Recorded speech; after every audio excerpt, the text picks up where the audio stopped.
for the lead generating position, you basically have four things that are in your control. And that means that you got a lot of things that are outside of your control. Before we go too much into what are these four things, I want you to think about a quarter, right? A coin, a quarter, 25 cents. How many sides does the quarter have? It's got the head, it's got a tail. If you flip it up, it's either going to land on the heads or the tail, right? Sometimes people might think it has two sides, but actually, a coin has three sides. It's got a head and a tail, and it's got a little edge between the two. And so, for a job like this, to maximize the effectiveness, and just in life in general, you want to develop the skill of standing on the edge of the coin and looking at the heads and the tail.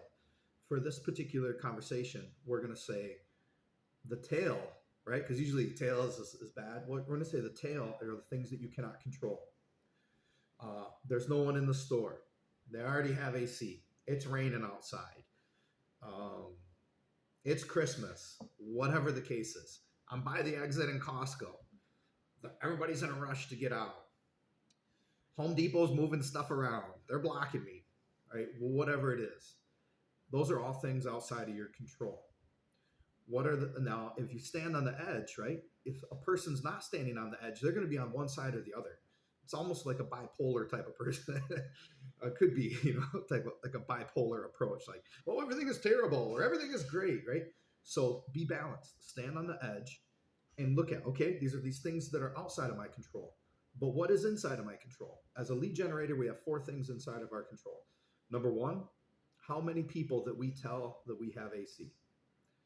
Now, that doesn't mean that we say hi to, because saying hi to someone is not telling them you have AC. Somehow, you got to let them know that you have AC, right? And how many people? So number one, how many people do you let know?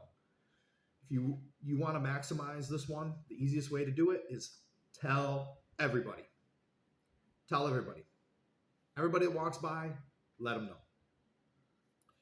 Number two, how you look and how you sound when you tell them that you have AC. You guys ready for that AC? Aloha! I've got the perfect temperature for your living room.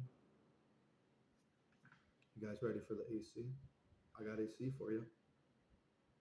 Sir, can you imagine you touch one button, the perfect temperature floats into the home? Which one seems like it's going to be a little more interesting to talk to, right? So telling everybody how you look and how you sound, right? How you look. Right there. You might even have looked at it, right?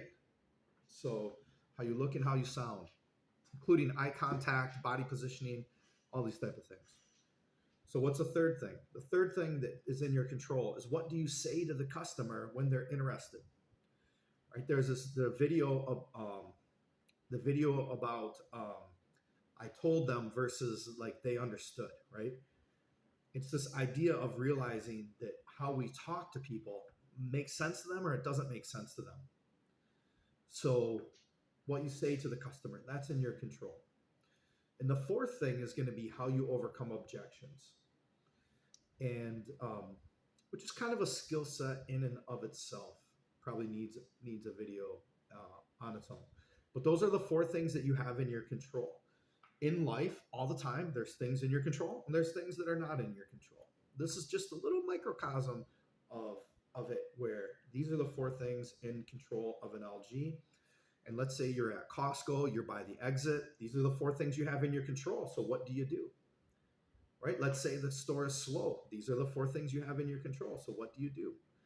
Let's say it is Christmas, 2 days before Christmas. These are the four things in your control. So what do you do? Do you give up? Do you say I can't do it? Or do you do something about it? I hope you do something about it.